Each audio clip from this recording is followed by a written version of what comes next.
A pocos minutos del aeropuerto de Estrasburgo, ¡Diablos! un Airbus A320 se estrella contra la cima de una montaña.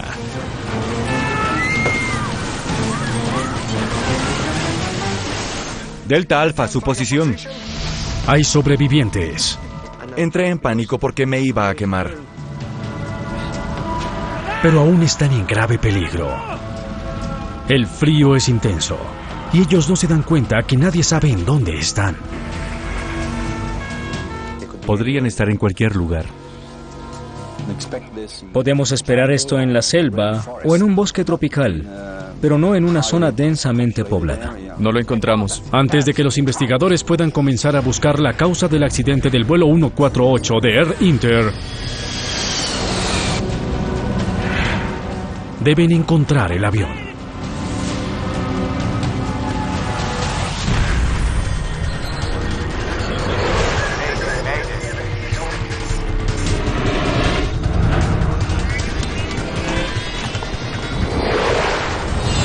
Catástrofes aéreas.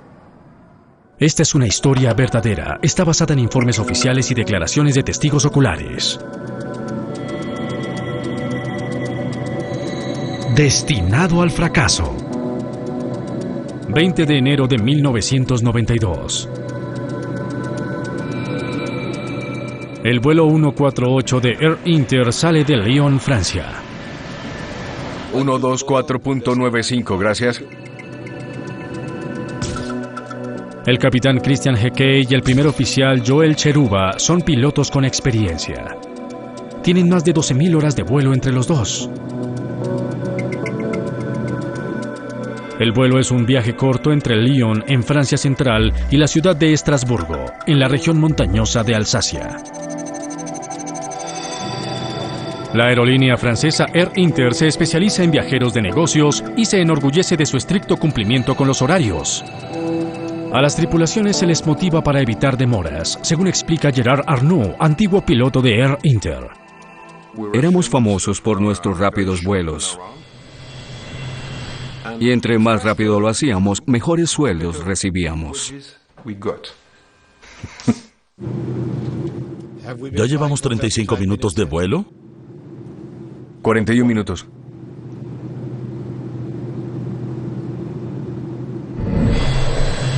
La tripulación vuela un Airbus A320, uno de los aviones comerciales tecnológicamente más avanzados del mundo.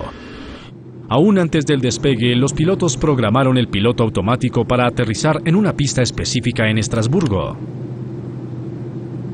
La cabina del A320 es también muy diferente a la de otros aviones. En vez de indicadores análogos, los pilotos miran en su mayoría pantallas digitales.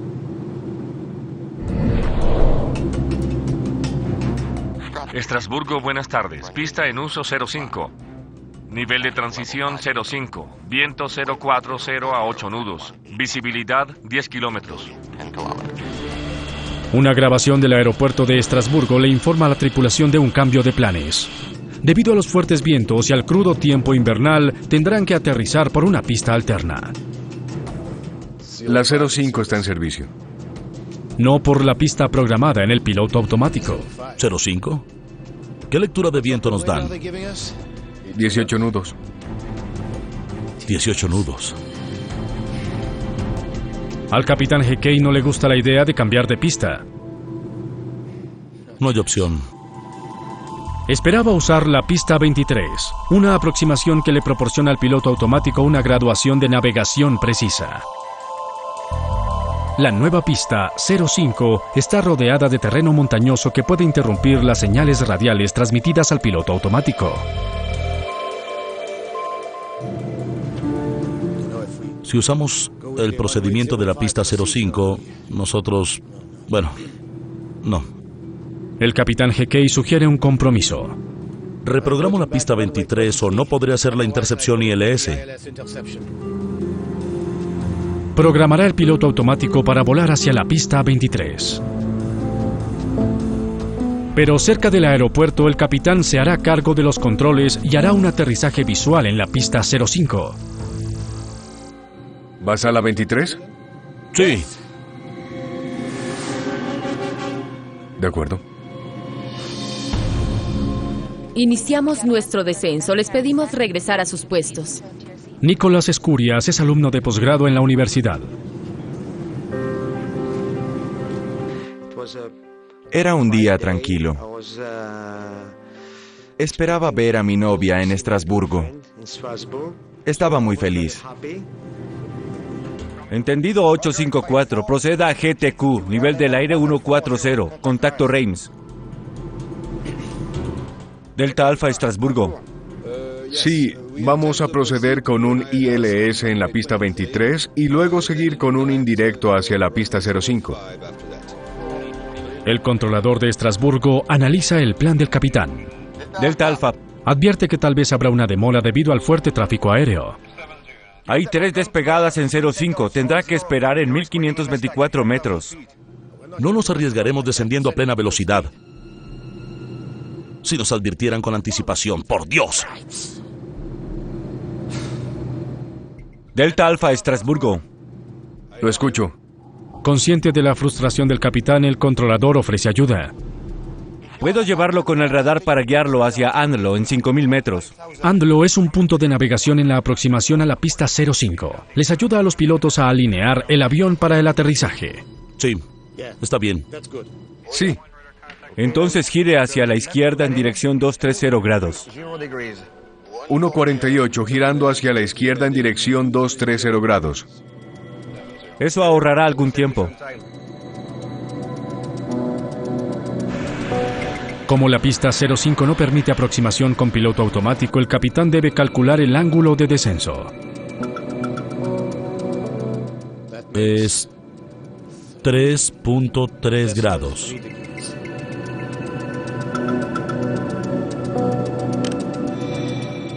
$3.3 grados. Es un ángulo de vuelo normal que proporciona una buena pendiente para el aterrizaje. Damas y caballeros, seguimos con nuestro descenso. El vuelo desde Lyon hasta Estrasburgo era muy corto. 50 o 45 minutos, nada especial. Era muy natural y muy corriente. Gracias. Gire a la izquierda 90. 090 grados Delta Alfa. El controlador dirige el vuelo 148 en su último giro para alinear el avión con la pista, ahora a 25 kilómetros de distancia. Luego el primer oficial Cheruba nota que el avión está ligeramente fuera de curso. Estás adentro. Has debido comenzar con 070. Sí.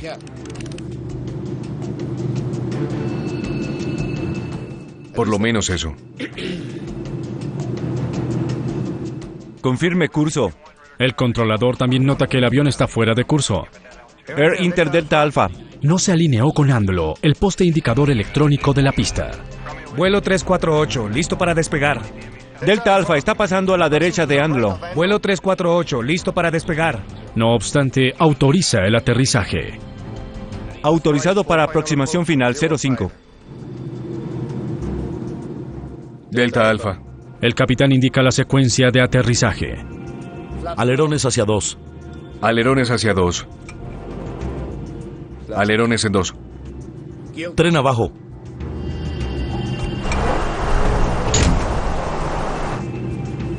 Damas y caballeros, aterrizaremos en minutos. Heikei nota que el avión va demasiado rápido. Extiende los frenos de velocidad que interrumpen el flujo de aire sobre el ala, lo cual ayuda a crear más resistencia al avance para desacelerar el avión. Debemos cuidar el descenso. El eje de aproximación. Al primer oficial le preocupa más la posición horizontal en relación con la pista. Era 60, revisa. Pero antes de que la tripulación pueda modificar su curso... ¡Diablos!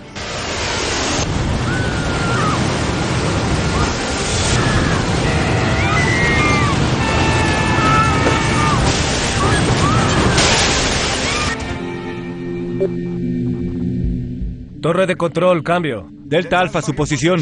943. Air Inter Delta Alfa, Estrasburgo. Despejada la pista 25. El accidente es catastrófico. El A320 chocó contra la ladera de una montaña. Delta Alfa, su posición. El viento está aumentando. El vuelo 148 ya no está en el radar, ni responde a la comunicación radial. Se declara una emergencia en el aeropuerto de Estrasburgo. Esta es la última información. Volaban a unos 20 kilómetros del aeropuerto.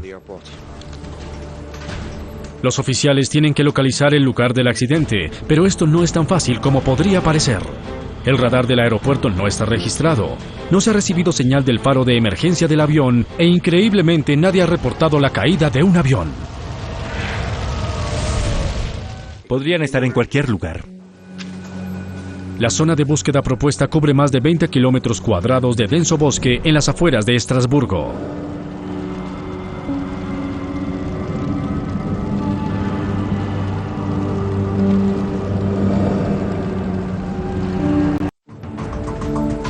Dos horas y media después de la desaparición del vuelo 148 del radar cerca del aeropuerto de Estrasburgo, el avión no se ha localizado. Con creciente tensión, la agencia de aviación francesa, la BEA, llama a su principal investigador, Jean Paris. Inmediatamente llamé a mis dos principales investigadores y organizamos un equipo. Nos preparamos para acudir al sitio del accidente tan pronto este fuera localizado. La demora parece una eternidad. Hubo una larga demora. Podemos esperar esto en la selva o en un bosque tropical, pero no en una zona densamente poblada, como la zona de Estrasburgo. Sin ayuda a la vista, Escurias regresa a los escombros en busca de más sobrevivientes.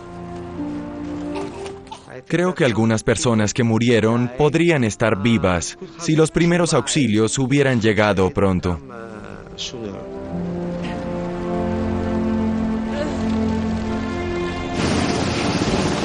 Cerca de 1000 personas buscan el avión desaparecido. Pero 3 horas después del accidente, todavía no hay señal de la aeronave. Frustrado, Escurias se aleja en busca de ayuda. Se encuentra con un equipo de televisión que trata de hallar el avión, pero sin escombros a la vista reacciona con escepticismo. No esperaban sobrevivientes de un accidente de aviación. ¡Oigan! ¡Tienen que creerme! Al principio no creyeron que yo fuera uno de los sobrevivientes, pero finalmente me creyeron, porque mi rostro estaba negro debido al humo y el queroseno. ¡Vengan! Los periodistas lo siguen hasta el sitio del accidente, en donde descubren 8 sobrevivientes más.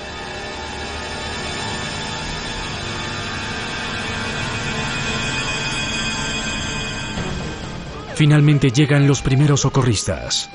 El lugar del accidente está localizado cerca de la cima del monte Saint-Odile de 762 metros de alto a 19 kilómetros de la pista.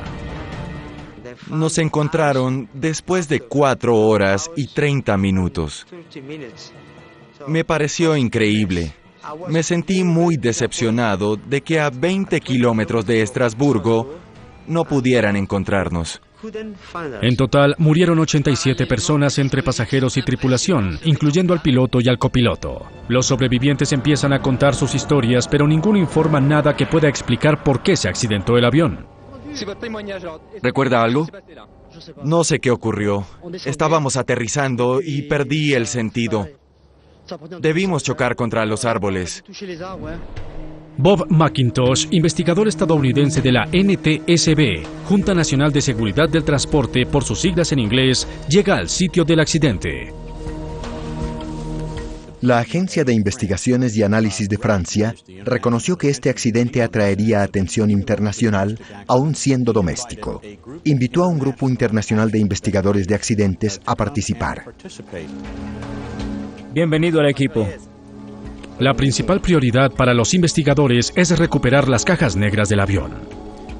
Aún no encontramos las grabadoras. Con las cajas atrapadas en la sección de cola incendiada, cualquier demora podría ser un problema. Nos preocupaba el estado de las cintas. ¿Sería posible usarlas? ¿conseguiríamos la información crítica que necesitábamos? ¿Puedo acercarme? En Francia, los accidentes de aviación también los investiga el sistema de justicia. A Paries y su equipo no se les permite el acceso al lugar del accidente hasta que los oficiales judiciales rescatan las cajas negras. Guardo la imagen de la policía de transporte ubicados a nuestro alrededor, alejándonos de los escombros. Y los observadores internacionales les causaban muchas sospechas. Esperemos. Aún tomando fotografías, lo cual fue sorprendente para nosotros.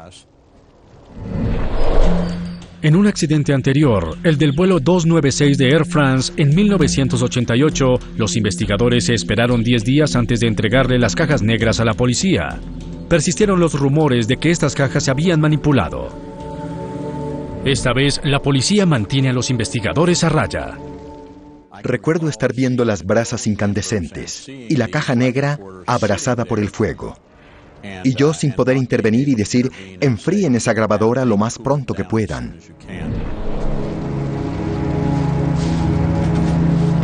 Después de la medianoche, las cajas se rescatan del avión y se envían para analizar. Los investigadores esperan que no sea demasiado tarde. Las brasas estaban muy calientes. Las grabaciones parecían dañadas. Nos encontramos en el lugar de los hechos, como pueden ver. A la luz del día, los investigadores consiguen algunos de sus primeros indicios en el lugar mismo del accidente. Descubren por qué el faro de localización de emergencia del avión no envió una señal. Miren esto. Quedó destruido con el impacto. El faro está localizado dentro de la cabina y está diseñado para activarse después de un accidente. Su falla sugiere un impacto especialmente fuerte contra la Tierra. Sentimos que el descenso era anormalmente inclinado. Los investigadores examinan los motores para saber si es posible que entraran en pérdida antes del impacto. Si las turbinas estaban deformadas y con mucha madera dentro de estas, es fácil deducir que estaban funcionando correctamente. Y eso es exactamente lo que encuentran. El avión evidentemente tenía potencia. No obstante, chocó directamente contra la ladera de la montaña sin enviar una sola señal de emergencia. Los investigadores están desconcertados. Esperan que la caja que grabó la información de vuelo del avión les ayude a solucionar el misterio. Esas grabadoras en particular tenían la mejor historia de supervivencia de todas las grabadoras. Eran lo mejor en cuanto a supervivencia. La caja negra se diseña para resistir temperaturas de hasta 1100 grados centígrados durante media hora. La grabadora que tiene adentro está protegida por una cápsula llena de agua.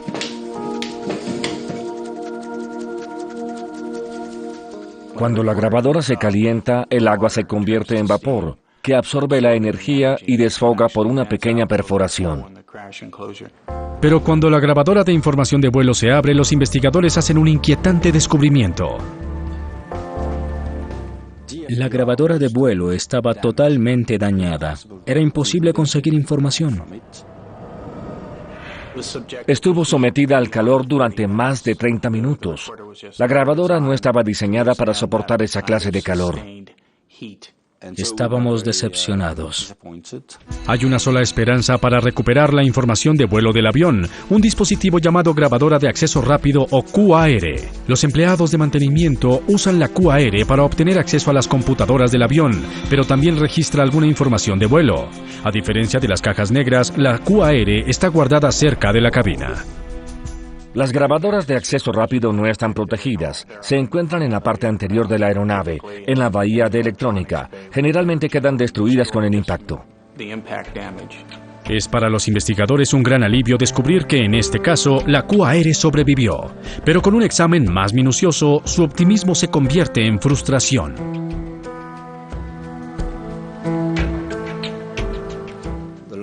Los últimos 20 centímetros de la cinta estaban quemados.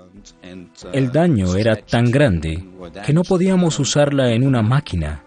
Era prácticamente imposible escucharla. Los investigadores están desesperados por recuperar la información. Se arriesgan a usar una técnica experimental. Se conoce como la técnica granate, que consiste en alumbrar un lente mineral hecho del granate. Se usa una piedra de granate para visualizar los impulsos magnéticos registrados en la cinta. El lente especial les ayuda a los técnicos a diferenciar entre los impulsos magnéticos positivos y negativos, que se traducen como dígitos binarios o bits. Hay 780 bits por segundo. Son una enorme cantidad de unos y ceros.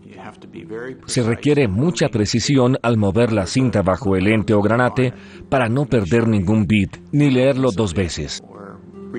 Es muy difícil. Analizar la información es aún más meticuloso. Se necesitaba un día para leer un segundo de grabación, y cualquier segundo adicional recuperado podría revelar algo trascendental.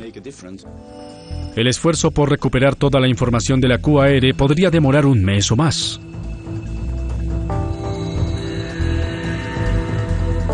Entretanto, la investigación se desvía hacia la grabadora de voz de la cabina. Estaba localizada encima de la otra caja negra. A la grabadora de voz de la cabina, que estaba a centímetros de distancia por fuera de las cenizas, le pasó aire por encima y sobrevivió. Estoy reprogramando la pista 23. La grabación revela la preocupación del capitán al comienzo del viaje. ¿Vas a la 23? Sí. Los investigadores saben que el aterrizaje en la pista 05 requiere lo que se llama una aproximación no precisa. Esto significa que los pilotos reciben guía electrónica solo respecto a su posición horizontal, izquierda y derecha, pero no reciben guía en cuanto a la altitud. La aproximación no es exacta, no es difícil, pero los pilotos se sienten menos cómodos. ¿05? ¿Qué lectura de viento nos dan? La aproximación no precisa aumenta la exigencia a los pilotos. Los investigadores oyen que el capitán tenía inquietudes respecto al aterrizaje por la pista 05.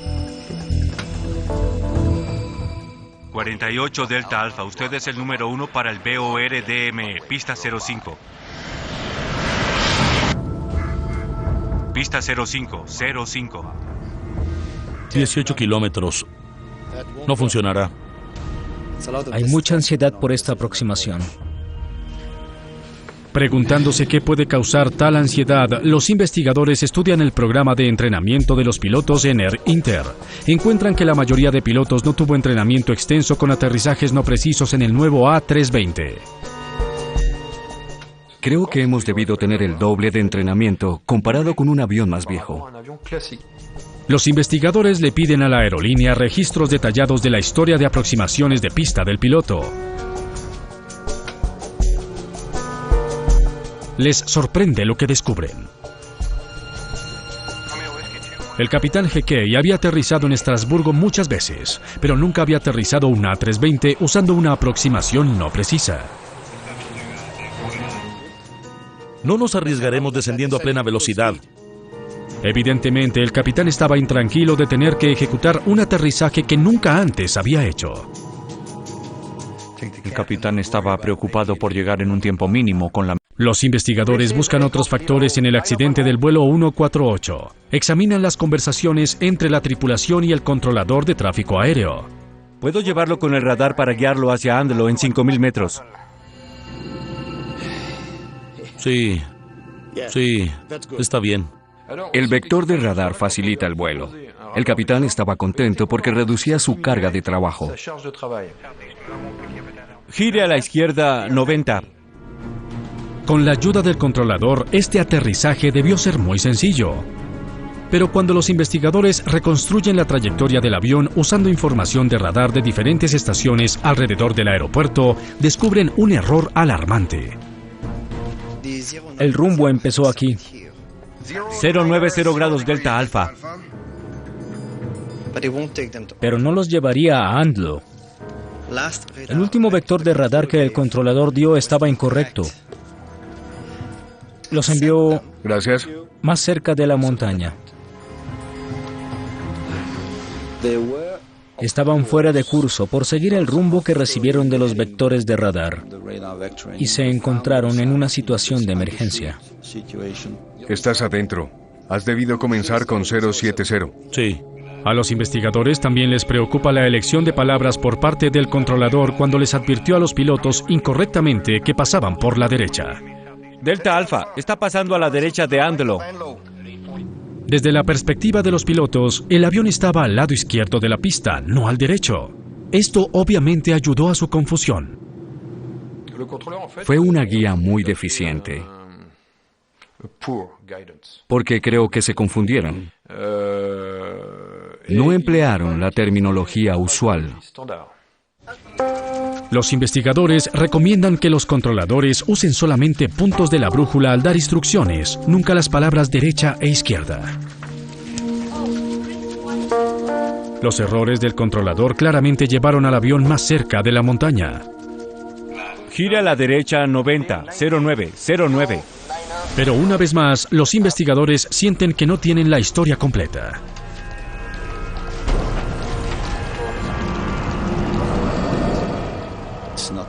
No es anormal iniciar un descenso desde esta situación. Alerones hacia 2. Alerones hacia 2.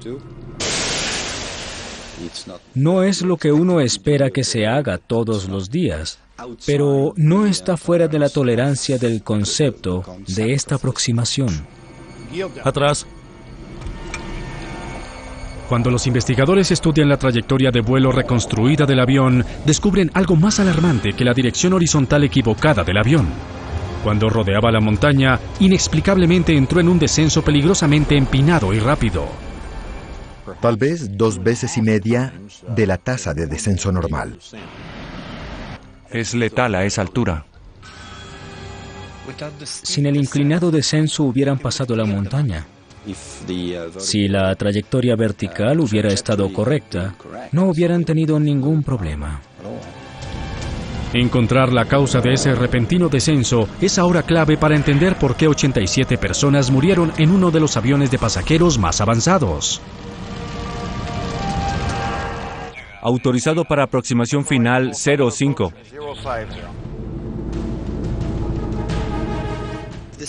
El descenso se inició a las 18 horas 19 minutos 38 segundos. Delta Alpha. Es el punto de no regreso. Al estudiar la trayectoria del vuelo 148, los investigadores determinan que el rápido descenso comenzó 60 segundos antes del accidente. Delta Alpha. No hay indicación en la grabación de que el descenso fuera deliberado. ¿Cómo ocurrió y por qué la tripulación no se dio cuenta es un misterio?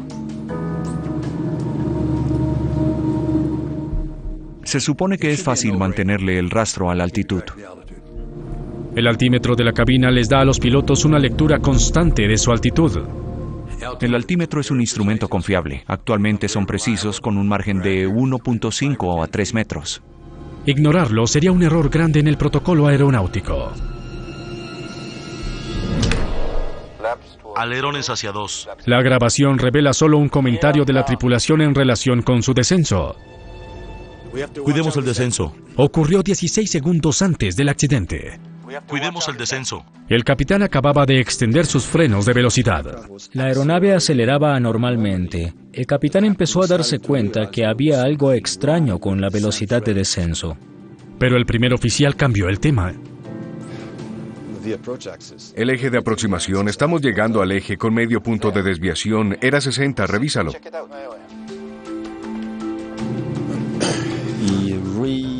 El capitán concentró su atención en la situación lateral más que en la situación vertical. Y este, desde luego, fue el mayor problema. Ambos fallaron en reconocer la situación. Creo que esperaban salir de las nubes para ver la pista. Así no tendrían que hacer la aproximación completa por instrumentos. Era 60, revísalo.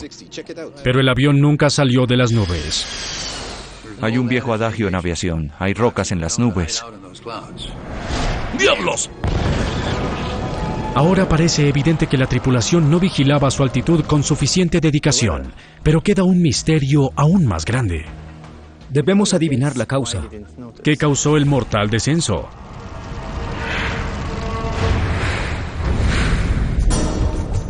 Después de meses de trabajo, los investigadores quizá tengan finalmente la respuesta. Toda la información de vuelo disponible de la grabadora de acceso rápido se recuperó. Queríamos saber la mayor cantidad de datos posibles. La información confirma que inmediatamente antes del accidente, el avión se acercaba a la Tierra a una velocidad excesiva, 3.300 pies por minuto. También confirma que el ángulo de descenso era peligrosamente inclinado, mucho mayor a los 3.3 grados elegidos por el capitán. Es 3.3 grados. Una gran diferencia. Los investigadores ahora se preguntan si el piloto automático falló. De alguna manera desobedeció el ángulo de descenso seguro del capitán y llevó al avión a esta mortal picada. ¿En qué estado estaba antes del accidente? Infortunadamente, la unidad de control de vuelo que aloja el piloto automático está demasiado dañada para proporcionar respuestas concluyentes. Nunca pudimos demostrar si la unidad de control de vuelo de esta aeronave funcionó debidamente o no en ese vuelo. Pero luego, al volver a analizar la información de vuelo, Paries descubre algo que podría finalmente revelar la causa del accidente. Nota una similitud entre dos números claves: la velocidad vertical del avión y el ángulo de trayectoria de vuelo propuesto, 3.3 grados.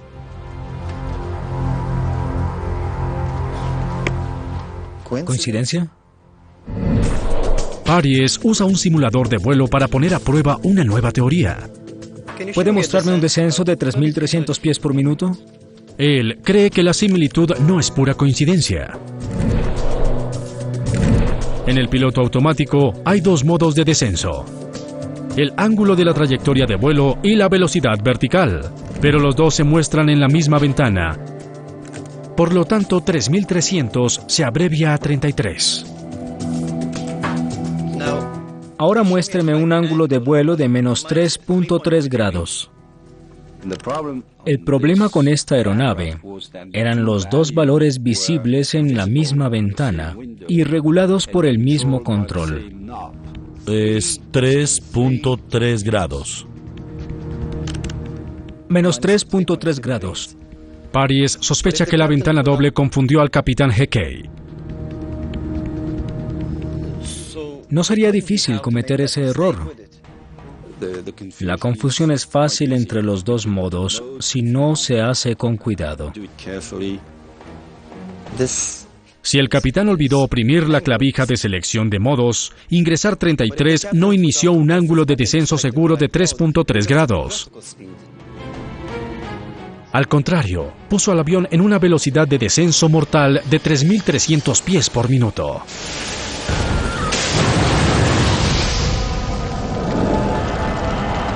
Dos meses después del accidente, otro avión de Air Inter entra en un descenso peligrosamente inclinado por la misma razón.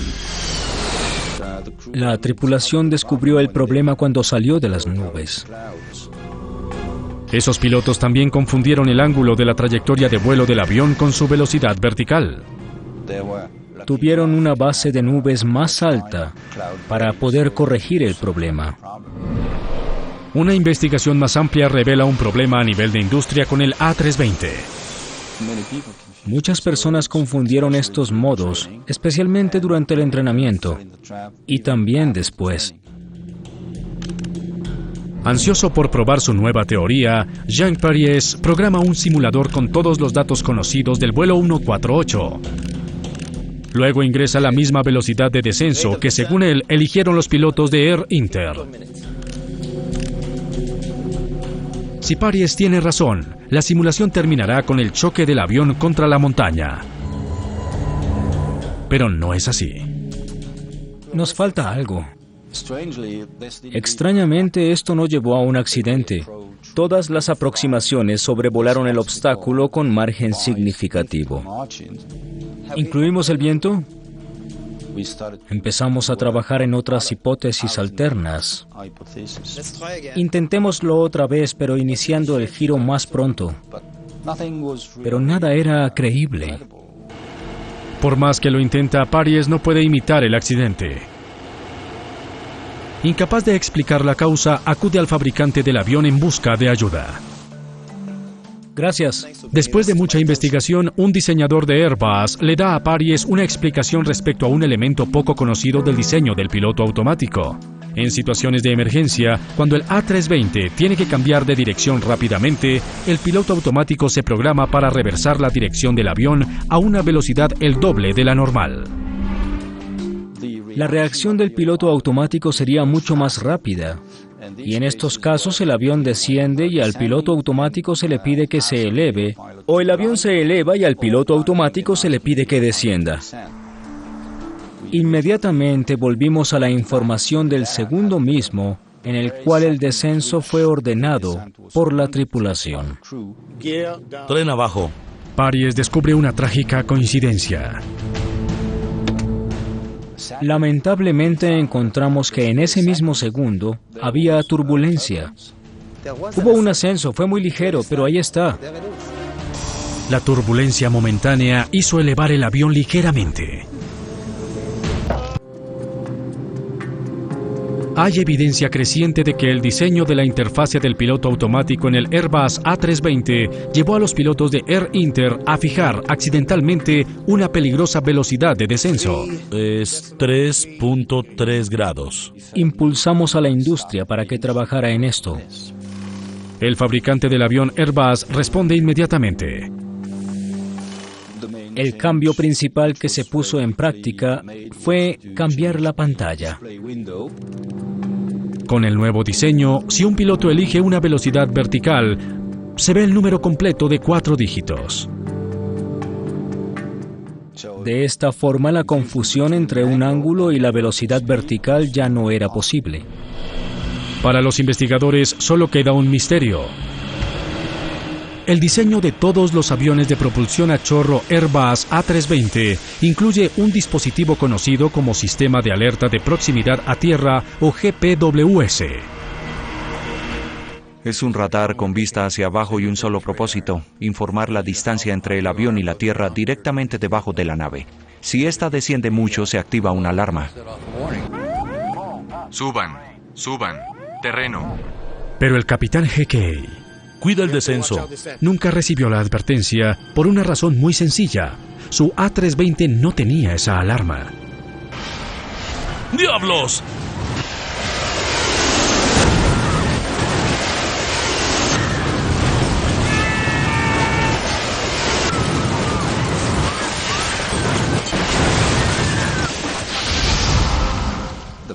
La primera pregunta fue ¿por qué no estaba equipada la aeronave? ¿No es parte de la lista de equipo mínimo? La gerencia de Air Inter había resuelto que no le gustaban las falsas alarmas que había producido el sistema de alerta de proximidad a tierra. La mayoría de aviones vuela a menos de 402 kilómetros por debajo de 3.048 metros, pero nosotros volábamos a 563 kilómetros hasta la aproximación final. A esas velocidades, el equipo GPWS siempre activa falsas alarmas. Esta decisión, aunque legal, privó a los pilotos de una última línea de defensa antes de chocar contra la montaña. Es imposible suponer que el piloto no se elevara al oír la alarma. Debemos tener sistema de alerta de proximidad a tierra en los vuelos comerciales. Es una conclusión obvia. El informe enumerará estas causas. Los investigadores concluyen que no hubo una causa individual en el caso del accidente del vuelo 148. Faltaba el GPWS. La tragedia se debió a una infortunada combinación de diferentes debilidades de la industria aeronáutica. Hicimos 35 recomendaciones, entre las cuales estaba el entrenamiento de los pilotos en el sistema de alerta de proximidad a tierra o GPWS. Estas recomendaciones llevan a cambios radicales. Los pilotos deben ahora recibir más entrenamiento en el A320 antes de sentarse al frente de los controles. Uno de los dos pilotos debe tener por lo menos 300 horas de vuelo en el avión. Calcularon que 300 horas serían suficientes. Otro cambio, el diseño de una caja negra más resistente al calor. La Administración Federal de Aviación hizo unos estudios con las características térmicas de los incendios posteriores a los accidentes aéreos y obtuvo un valor de 260 grados centígrados durante 10 horas. Delta Alfa, su posición. Air Inter Delta Alfa, Estrasburgo. Como resultado del accidente de Estrasburgo, el A320 es ahora un avión más seguro.